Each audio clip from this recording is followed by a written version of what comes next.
when I saw him in the hospital, Humber, Keelan Wilson, I'm like, so if this guy dies now, that's This is it. So all the years of fighting, trying to fix him and all that's gone. So I started trying to, he came out of the hospital, was doing well, went back in January, came out and was doing fine, had Thanksgiving in church. 2 days later, I ended at the hospital. Then a week later, he passed. But the good thing there is that he made amends with his wife, with his children. But the minute the casket closed, that's it. Life flashed. Oh my goodness. Meaning that I'm not going to see him anymore. He's not going to text me anymore. He's not going to call me anymore. So I started to reappraise my life as a father. Meaning that what's important as a man, as a father, as a husband in life. What is your priority? What is number one to you? Sometimes in life we make a lot of things not like work, and I'm sorry to say even church. We make it too important over our family. That's what they say. So going back, when the casket closed, everything flashed so no memory I can hold on to. There are times whereby they would say, okay, the family would say we're going for dinner or I would say, oh, I'm busy. I have this engagement. I'm busy. I have this thing to do. So we don't cherish them at that time. We don't cherish little things like that until they're gone. So I always tell people, as much as you can create memories with your children, even if your parents are still alive, create. It got me calling my mom every day now. Where's your mom? She's in Nigeria now, but she will be around. She said she's coming back in September. So. Okay. So. All right. Hello, everyone. You're watching Talk with Mo. This is a special edition to commemorate Father's Day in celebration of fathers, stepfathers, fathers-in-law, grandfathers, every father figure in our lives, to celebrate them for their love, their sacrifice, and their guidance. But even as we celebrate Father's Day, I am aware that there are so many who went through childhood abuse at the hands of fathers that they trusted, and that this day, Father's Day, can conjure up a traumatic memory or even experience for them. And if that is you, if you are listening and you're going through a variety of emotions, I want you to know that it is valid. I want to acknowledge you. And first, I want to say I'm sorry that that is your experience. But we can begin to change the narrative. You can choose the positive. You can choose to celebrate every other male father figure in your life. Those you choose, and begin to have a positive memory for yourself. Self-care might look differently from one person to the other, and that's because we will all have different, unique experiences, and that is okay. That is why this show exists, to bring this sort of discussions to the table, to know that you are not alone. So in today's episode, we're going to be hearing from a variety of guests. So we're going to go in now and start with our guests. So please join me as I welcome Adewale Omitira. Thank you so much. Thank you for having me on your show. Thank I you. appreciate you. Thank I you. appreciate Thank you everything for that coming. you stand for and everything you do. Thank you. Appreciate that. So for the benefit of our audience, I know we just started talking, and would you please introduce yourself? Who are you? And Thank you. My name is Adewale Omitira. I'm an IT consultant. I'm a father, a husband to one woman. That's important, isn't it? I know. And a father to 5 girls. 5 girls? Yes. Wow. 5 girls. I'm a leader in the society, member of the John Maxwell team. Okay. I'm a coach. Okay. Mentor. I can put that there. I'm an assistant pastor also. Wow, you wear a lot of hats. Yeah, so that's who I am. just in a nutshell. Wonderful. So as you know, today is all about Father's Day and celebrating fathers, past, present, and future fathers. And you just introduced yourself that you have 5 daughters. Yes, ma'am. So you are a bona fide father. I am. Before we get into you as a father, we all came from somewhere. Yeah. So tell us about your father. My father, like I call him, T.A. T.A. Yeah, so just a short initial for his name, Titus Adewale. He was Okay. very proud of that name, though. God bless his soul. So like I was saying, I grew up knowing that my father, who is a brilliant man, was an architect, used to travel due to the nature of his job, working for the federal government of Nigeria. Okay. So I grew up just with my mom, and my siblings, but my dad comes home from time to time. So it didn't give us much time to kind of bond because he had to travel from state to state just to make ends meet to provide for the family. And it's so funny because when we talk about Father's Day, back home, I never heard anything about Father's Day. The only time you hear about fathers is maybe house rent, school fees, money for feeding and all that. Provision. Really? Provision. Yeah. So my experience with my father, I can't really say much about it because he was never around. Like I said, not because he didn't want to be, but because he had to make ends meet, and the nature of his career took him from one state to the other back home in Nigeria. Wow, that's interesting. So as a man, and as you look back, even though you didn't have time to, or you didn't have a bonding experience with your dad, when you look back, how would you say he impacted you and shaped your life to who you are today? That's a very, very deep question, because I would take it from, what I can remember about him. My father was a visioneer, was a great visioneer, and he touched many lives because of the way he could perceive things and because of the way he saw things. He was an encourager. I remember when I failed my senior SSC, senior WAEC, he encouraged me, put so many things in place to make sure that I go back and I write. He was disciplined. Let me give you an example. So I went to St. Gregory's College, and I came out, I didn't do so well in my SSC. Yeah. So instead of my dad registering me to do GCE or NECO, my dad took me back to SS2 in another private school because he felt I wasn't serious enough, or because I wasn't focused on what I would have focused on when I was in secondary school. So he took me, I had to go back to SS2 to retake WAEC and to relearn. So my dad that's part of the things that I learned from him, being disciplined and being focused and being a visioneer. Those are part of things I learned from him. He was strict and he was a very, very principled person. So, and I know most fathers, their generations were very strict.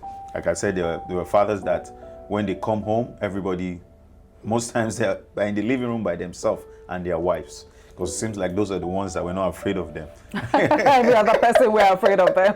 Yeah, so he tried as much as he could as a father. So when in terms of how he impacted my life, I would say discipline, I would say culture, I would say being principled, and I would say being a visioneer, being able to think, being able to assimilate. Yeah. And so you say you are a father today to 5 girls. 5 girls. Wonderful girls.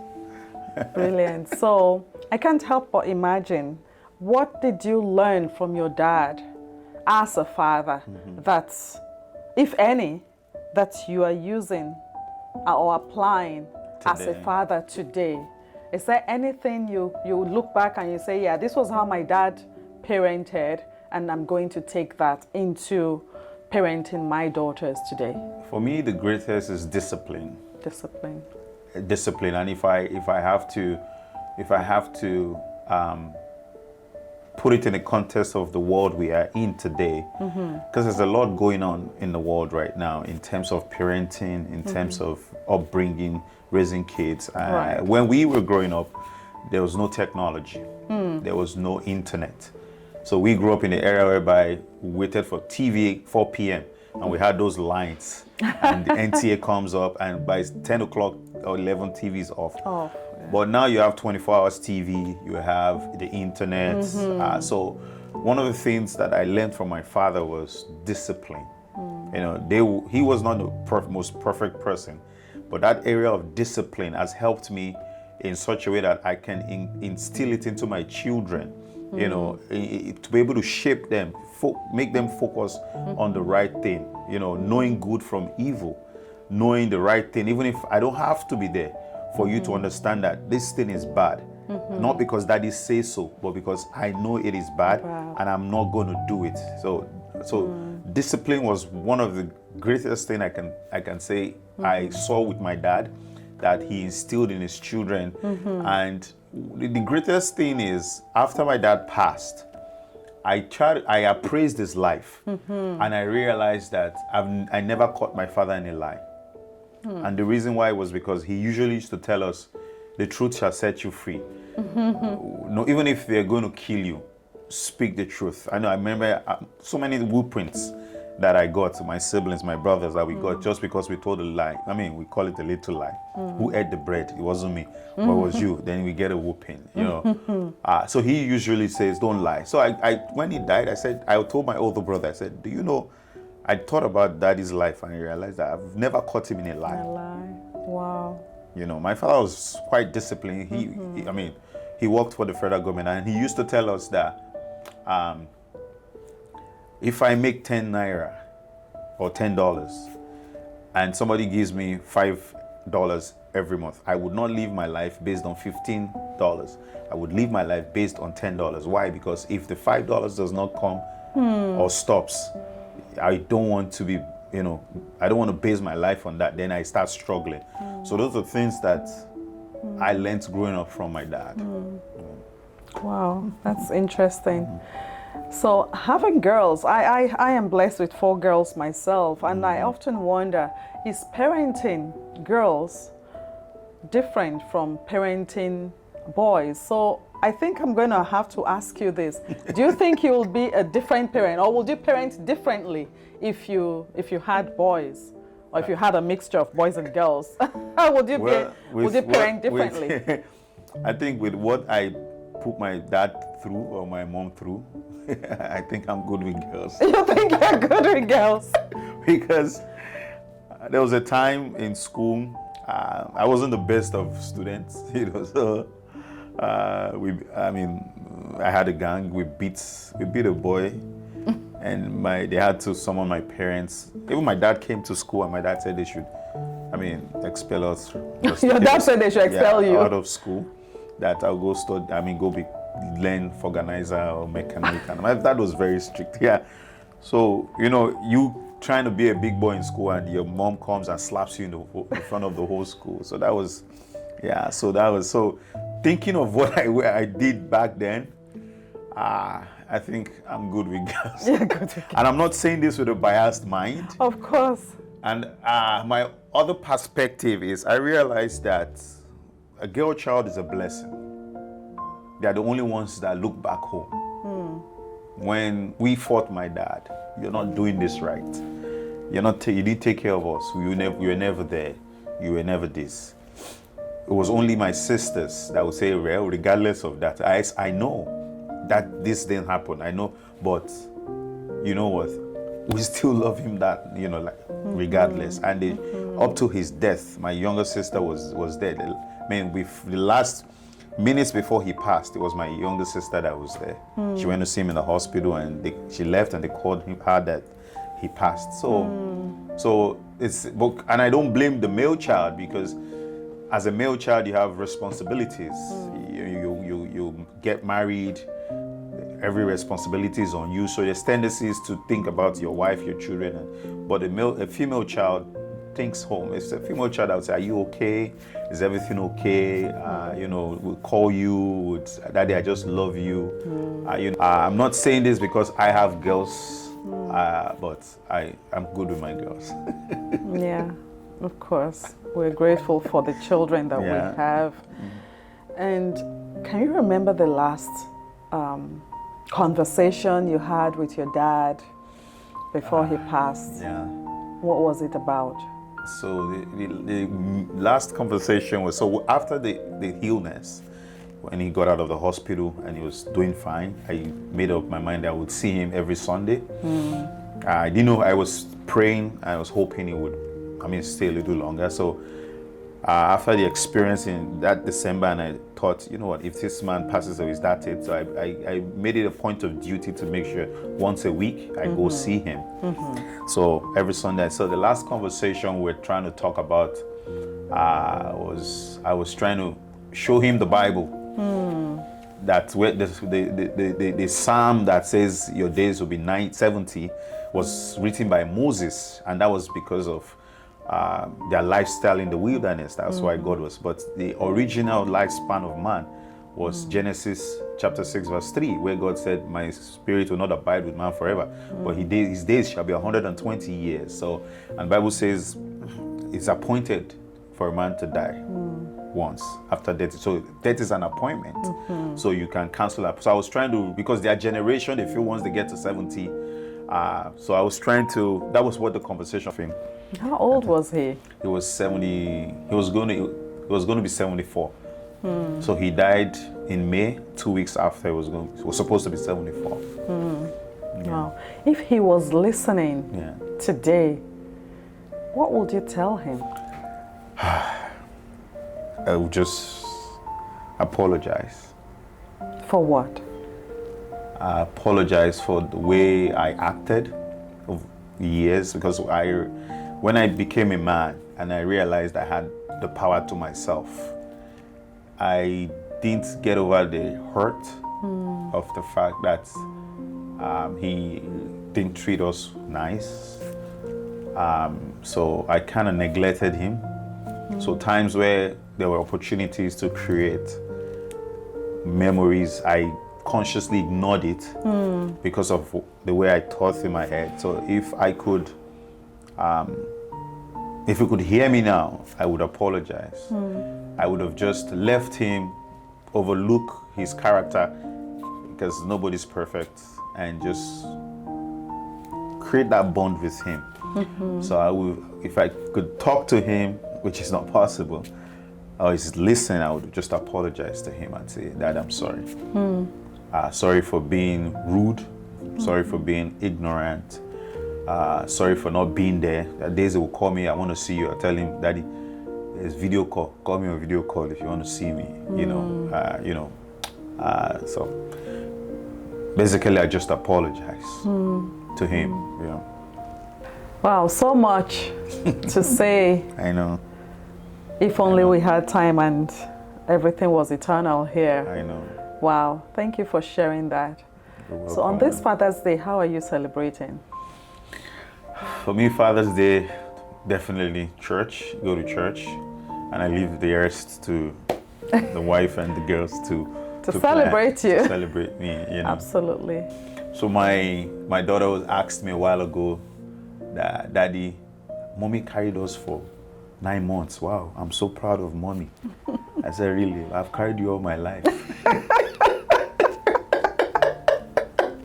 I told her, I said, "I've carried you since I was born." She said, "How?" I said, "Don't worry, when you grow up, you will know." Oh no! Wow. Yeah, so Father's Day, it's good to celebrate fathers, because I always tell people, a good home, a good community. I did my research when you called me, and I realized that 20 million children in the US are living without fathers. 1.1 million are in jail based on the fact that their father was never there. So fathers are important in the society. Fathers you find out that children run to their father for strength, and they run to the mother for comfort. So the role of a father, just as the role of a mother is important, the role of a father is very important in the society. Yeah. So we need more fathers who are nurturers. And Correct. Yeah, yeah. Wonderful. Well, Thank you. thank you so much for Thank sharing you. your experience. We Thank you. appreciate you. Thank It's you. a pleasure. Thank you.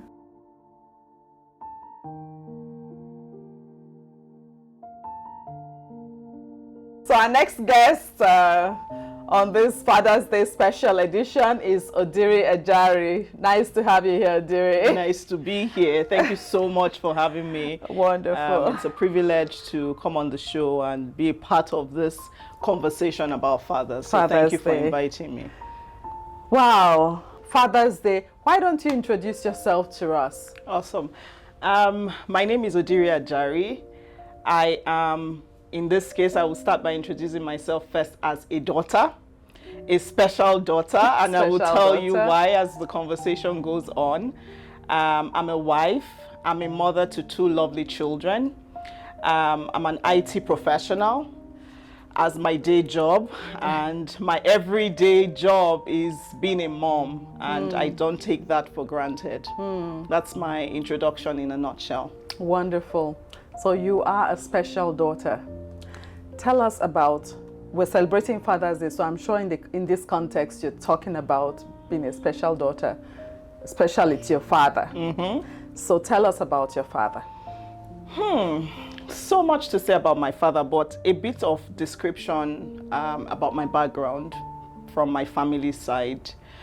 My parents had 6 children, or have 6 children.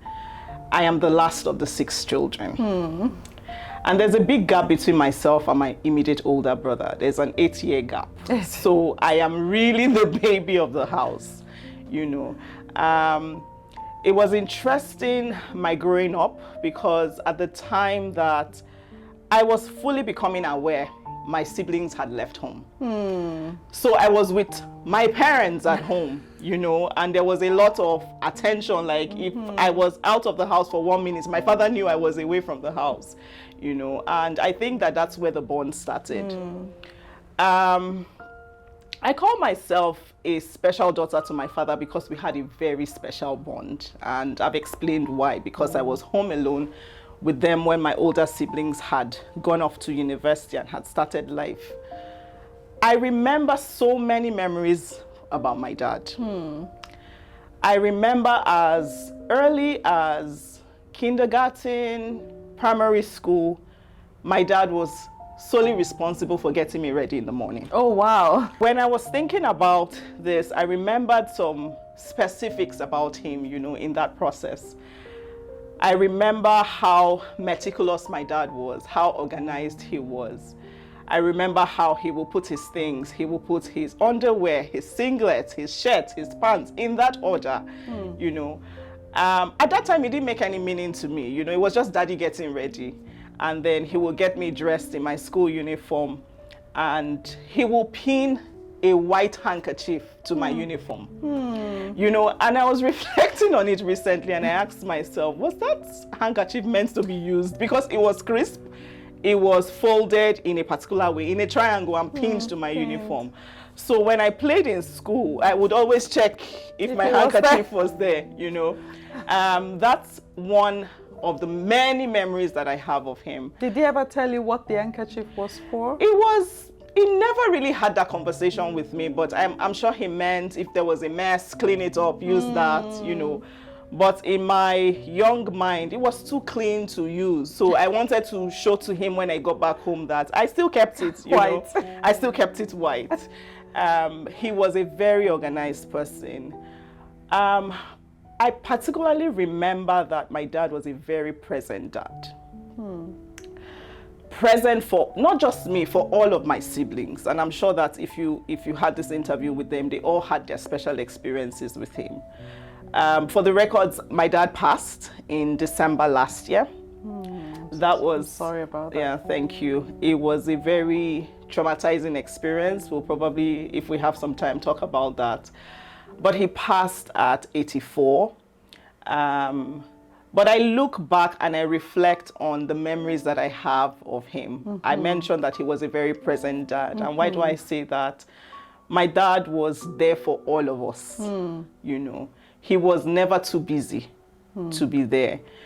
Was he a perfect dad? No, he was extremely busy, but he was always available for everybody, you know, attending milestones, you know, graduations, no matter how far. I remember my oldest sister schooled in ABU Zaria, and I remember the excitement. My father flew, you know, my parents flew. I was young, to the north to attend that. We're living in Benin at the time. My parents went. So he was always available. PTA meetings, he will show up. And maybe because of his background in education, it meant a lot, you know, to show up for your children. A funny story I was reflecting on, when I was in SS2, I wrote GCE. So this is before SS3 exams. And I had registered, we were meant to register for 9 subjects. And I actually did register for 9 subjects. And my father was taking me for my exams every day. Wow. You know, it was a center that was about an hour's drive from my house, but he was responsible. He would drive me there himself, took me there every day. And for some reason, he kept asking me, how many subjects have you done? I said, I've finished the 9. He said, no, you have done 8.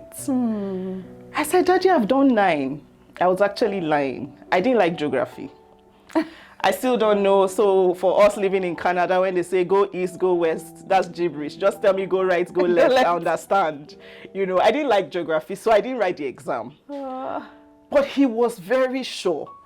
That's to show you how meticulous he was. He knew how many times he had taken me, you know. And then when my results came, I had an absence in geography. My father was livid, you know. He didn't like people to tell lies. He was very honest, honest to a fault. You know, we used to say, my dad didn't embezzle money, because he was in positions where he could really make a lot of money, but it was name first. That was his watchword. A good name is better than wealth. You know, he kept emphasizing that. So those are some of the examples that I can give. Did I have moments where I would just sit down and my father would lecture me? I don't remember that. But in everyday conversations, you know, there was something to learn from him. He was a very helpful person. You know, my dad's doors were open to everybody. There was no boundary between rich and poor. I remember at his funeral, my home was, you know, just before we traveled home for the funeral, we were hearing of stories. People were sending condolence messages and telling us testimonies of their experiences with him. It's from church. Somebody just has a problem, especially with education. You know, maybe their children are looking for admission or something that had to do with school. My father would go out of his way, you know. He raised his siblings. Like, there was not, my house was never empty. There was somebody always living with us. He didn't have a lot of money, but that was his show of wealth. Like, how can that was his legacy. So many stories. I remember when I was working in Lagos, one of the days I was working as a relationship manager, and I was going out on one of my calls, and I saw a gentleman in the reception. Reception was very busy. So he was looking confused, you know, so I stopped. I was like, okay, let me lend a hand, you know. The front desk people were overwhelmed. So I asked him, I said, is there something I can do for you?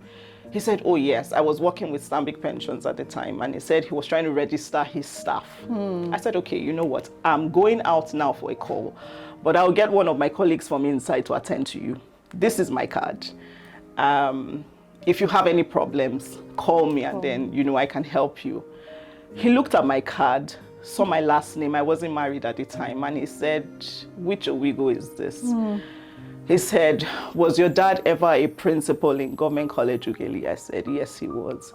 He literally hugged me and almost lifted me off the floor. This is a young man. And I'm like, you know, I was embarrassed about it. I'm like, okay, what's your name? You know?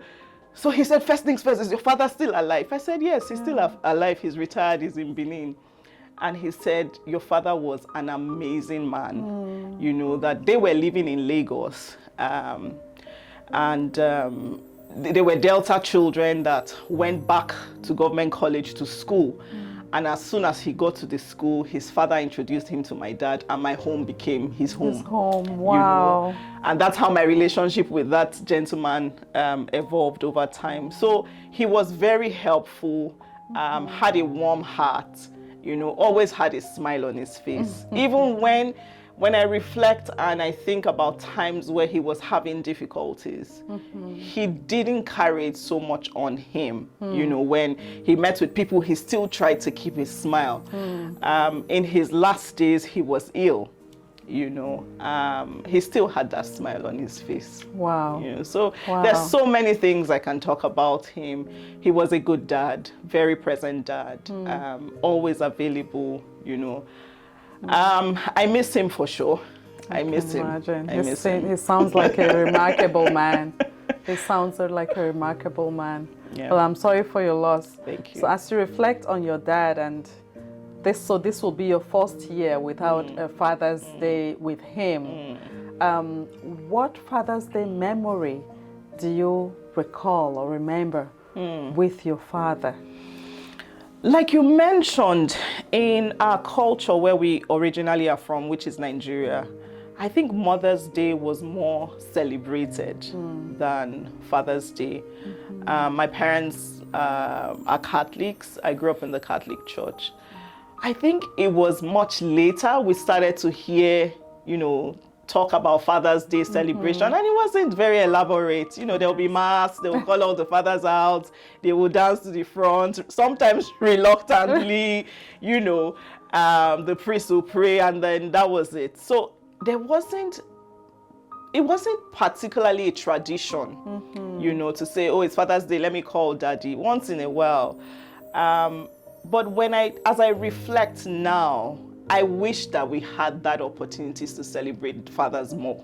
You know, I think that fathers are under-celebrated, and there needs to be a lot of appreciation for what they do and who they represent. Absolutely. I think that fathers carry a lot of burden, and from how we grew up, fathers are not very vulnerable with their emotions, you know, so they suck it in a lot. Yes, you know, they're dealing with issues, they don't talk about it, they just, you know, try to manage it themselves.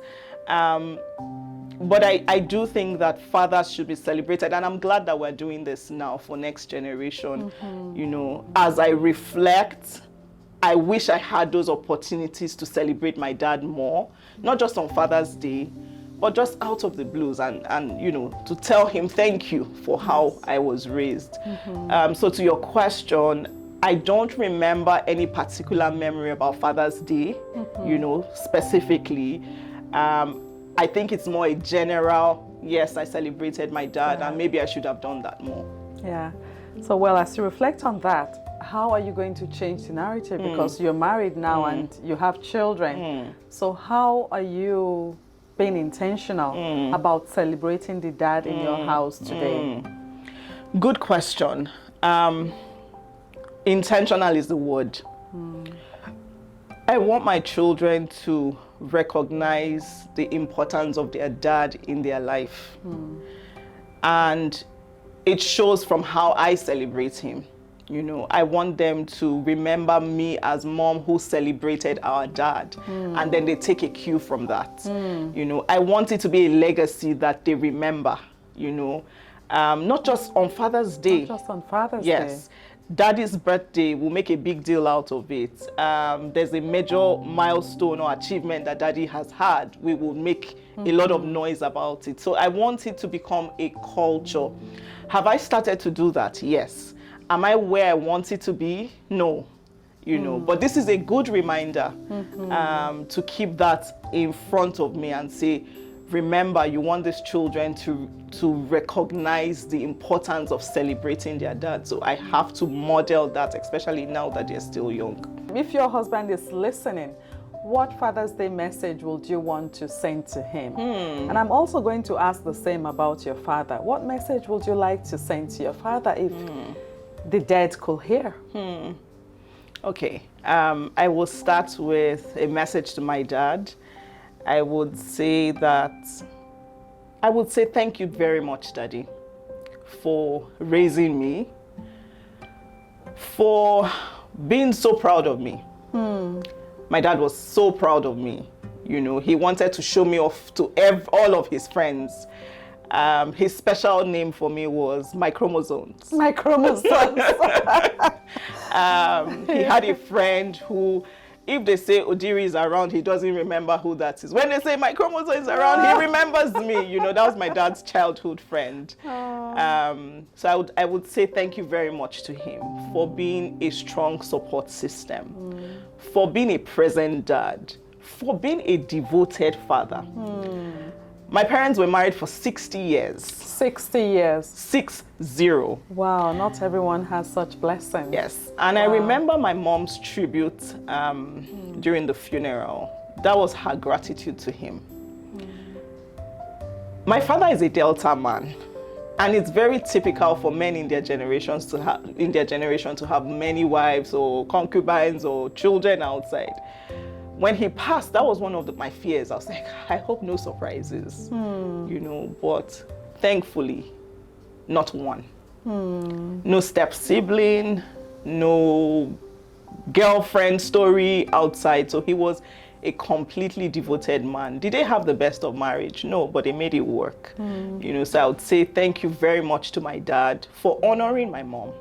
You know, he was very transparent with her. Thank you for being a devoted father. Thank you for being a present dad. Thank you for instilling all of the things that he instilled, the virtues of kindness, the virtues of being helpful, diligence, hard work. You know, my father would use words like apply yourself. And what that meant was, this thing you can do it, just stay focused on it. That was his key word. You know, when you come home on holidays and you're playing away, he's like, apply yourself, you know, and you get the message of what Daddy is saying. But I'm grateful that I had those memories of him. And to my dear husband, thank you for all that you do for our family. Thank you for your leadership. Thank you for working hard to provide for us. We take it for granted. We do, don't we? Many times. Our husbands work very hard. Good husbands, that is, work hard to provide. And we're like, yeah, it's his role now. It's his role to provide for us. But I want to use this opportunity to thank my husband very much for that. I want to use the opportunity to thank him for being my support system. Openly thank him for supporting me during my dad's funeral. My husband was there. He stood. I want to thank him for being a good role model to my children. Do we have it all figured out? No. Does he? Who does? Does my husband have it all figured out? No. But I am grateful that each day it gets better. Each day he's trying. Each day he's intentional about being there for the children. I want to thank him for taking care of the children like he does. I want to thank him for being a role model to them. I really want to use this opportunity to appreciate him and thank him for all that he does. You know, as you speak of your husband, it's often said that girls would marry guys that remind them of their father. As you speak of your husband, I'm kind of sensing some similarities between the attributes or the characteristics with which you described your dad and your husband. He seemed to be present, caring for the children like your father did. So was that the case? Were you out looking for a man that really reminded you of your father or looked like your father in any way? Interestingly, no at the time. I think life just happened like that. When I reflect on him, when I was getting ready for this program today, the thought came to my mind. I was like, this my bobo has plenty things like Daddy, you know, particularly the being helpful. My husband has a very open heart to helping the whole world. Sometimes I'm like, it's overwhelming, you know, slow down, you know. But I see a lot of similarities there. Secret reveal. One of the reasons why I went ahead with marrying my husband was when I first took him to my parents. The very first time I took any man to my dad, and I warned my husband before we went. I said, if you're not serious, we're not going, you know, because I knew that that was special to my dad. If you're bringing somebody, you've got to be serious about it. And the first day they met, they had not even spoken on the phone. Okay, mommy knew, and mommy had spoken to him once or twice. But my dad had never spoken to him or seen him. And then we traveled from Lagos to Benin. My father was all over my husband. Oh. I'm like, drill this guy a little, you know? He just loved him on day one. For me, that was a big confirmation that I was on the right track. Your dad saw something. That daddy saw something, you know? And I'm so grateful for the relationship that he had, you know, before he passed. My husband was my dad's friend. To answer your question, no, I don't think that I thought about it that way then, to say, this person has to behave like daddy, he has, no. You know, it just happened, and I'm finding a lot of similarities in their behaviors.